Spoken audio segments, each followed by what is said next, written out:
back to our fortnightly Prep Point of View podcast.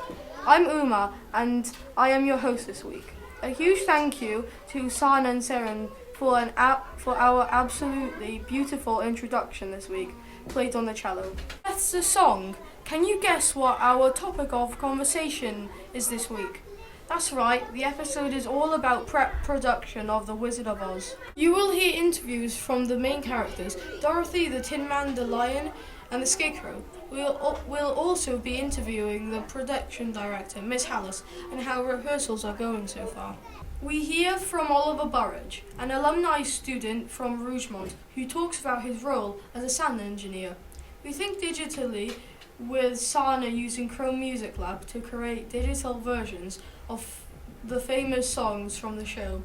And finally, we give you a snippet of the Jitterbug performed by the cast and Mr. Dobbins on the piano. Next up, Kingsley will be interviewing Lucas, the Tin Man. Lucas, why did you want to be Tin Man? I didn't really want to be the Tin Man. I auditioned for Scarecrow but got Tin Man instead. And I'm happy for the boy who did get Scarecrow, Daniel Beale. Lucas, what was the audition process? Basically, we had a part of Act 1 script and we had to read a few lines from it. After that, if we got called back for a bit, we sang the songs. Everyone did the Scarecrow song that wanted to be one of the main characters. And if you don't want to do a song, you wanted to be the wizard. So that's it. And then we got called back. Out of the whole show, what was your favourite line? My favourite line would probably be one of the trees saying they've made saps out of all of us. Okay, thank you. Haha, I love the next line about the trees too. How punny. Next up, let's hear from the Cowardly Lion, Alad, interviewed by Seren. Were you excited to get the role of the lion? Yeah, I was. It was quite exciting. Why were you excited to get the lion? Well, acting's always kind of been something I'm good at and something I like doing, really. And it's good to sometimes do it because I have fun doing it. How many lines do you have to learn, Alad? Well, in the first part, I didn't have to learn that many lines because in the first part, it's only 5 lines or so. And then I only appear 2 scenes before the end of Act 1. So in Act 2 is probably quite a lot that I haven't learnt yet, but in Part 1 I know practically every single line off by heart. Lastly, Alad, do you like your costume? It is very fluffy and I like it. It doesn't have a tail, it has paws, but it's very fluffy. Do you think you're going to be great as a lion? Yes, I do. Only problem is I'm not that happy with wearing Mr. Rowland's caveman costume. More from our main characters later. Let's listen to one of Sana's awesome digital creations on Chrome Music Lab with Wizard of Oz and listen to how she created this.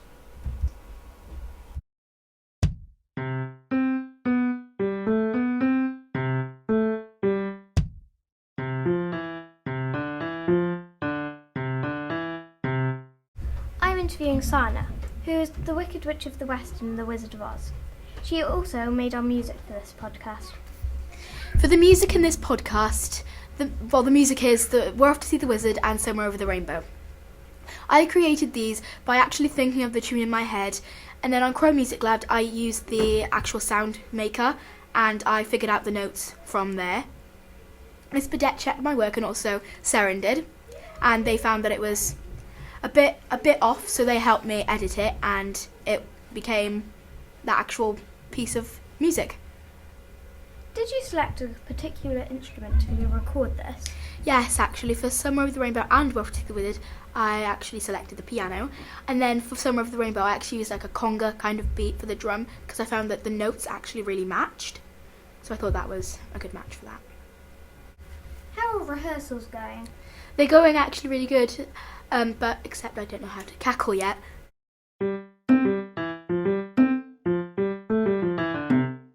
Great work, Sana. It is really cool to listen to different versions of the music.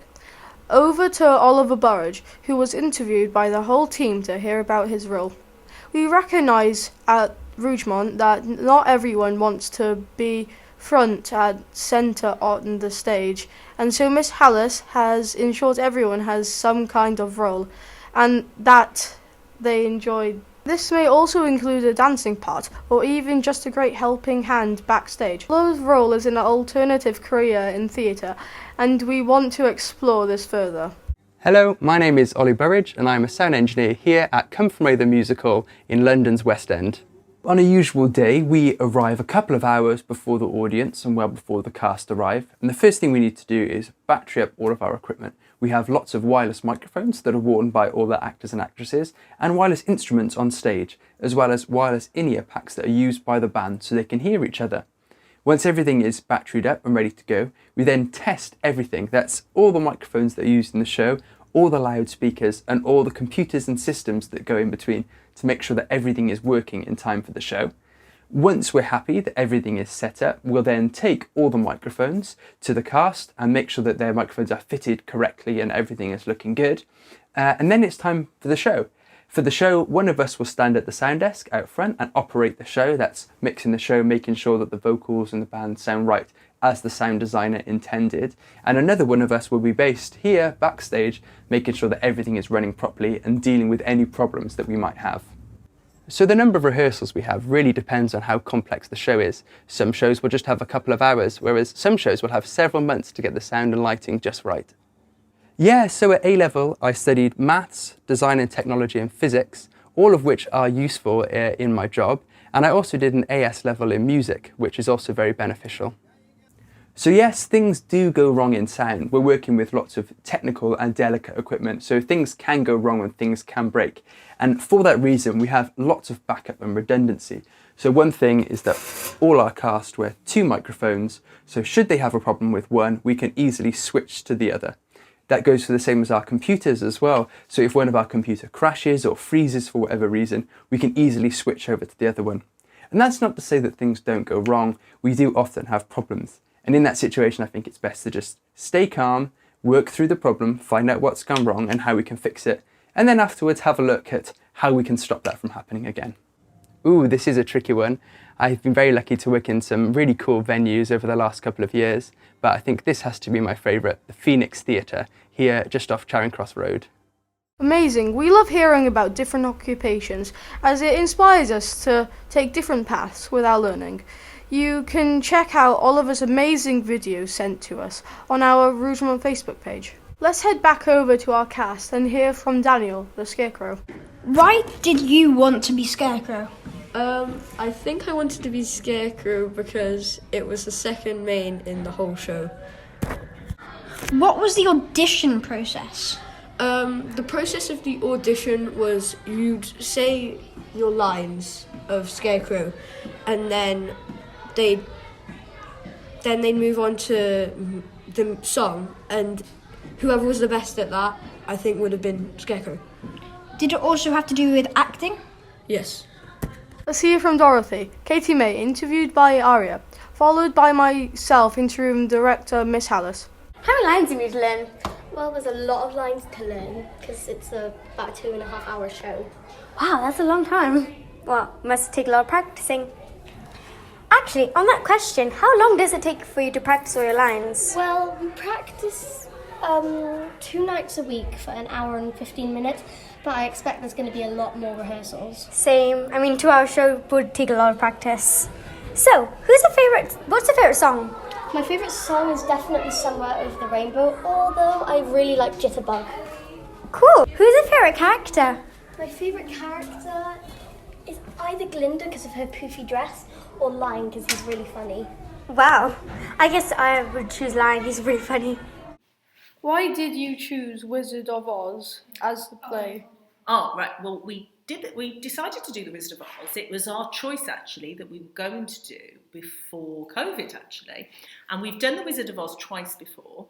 And it's a great show because there are lots and lots and lots of different parts for all the children in the junior department to play. So you've got lots of munchkins and flying monkeys and jitterbugs. So it's a really good choice of a show for children of this age. And because we picked it for before COVID, you have to have something called a licence for a show. And so they said to us, our licence rolled over for when we were ready to perform again. So that was why. Wow, that's really cool and amazing. Follow-up question, how did you choose who was going to be the main role? Oh, well, this was the hardest part, I think, because it was so lovely to see so many children audition who were so good. But some of the things that Mr. Dobbins and I look for when we audition is if a character has to sing, they have to be able to sing the notes that the song has. So, for example, Somewhere Over the Rainbow has got some very high notes, so whoever would be Dorothy would need to be able to hit those high notes. From an acting point of view, I'm looking for people who have got nice stage presence, have got good, clear voices, expressive voices, use their faces, and think about all those different elements. And also people who hopefully can learn all their lines, because that's really important too. Yeah, also, the last question is, what is your favourite song in The Wizard of Oz? I would definitely say my favourite song is The Jitterbug, okay, which isn't a particularly well-known song in the show, but it's a very, very difficult song to sing, but it's a really upbeat piece of music. There's lots and lots of little jitterbugs dancing on, so it's a big dance number as well, but it's a real challenge for the main characters to sing that particular song. Finally, we end our Wizard of Oz special podcast this week with a sneak snippet of The Jitterbug. We hope you enjoy and have a lovely and safe half-term. Who's that hiding in the treetops? It's that rascal, the Jitterbug. Should you catch him buzzing round you, keep away from the Jitterbug. Oh, the bees in the breeze and the bats in the trees have a terrible, horrible buzz. But the bees in the breeze and the bats in the trees can do what the Jitterbug does. So just be careful of that rascal. Keep away from the Jitterbug. The Jitterbug. The Jitterbug. The Jitterbug.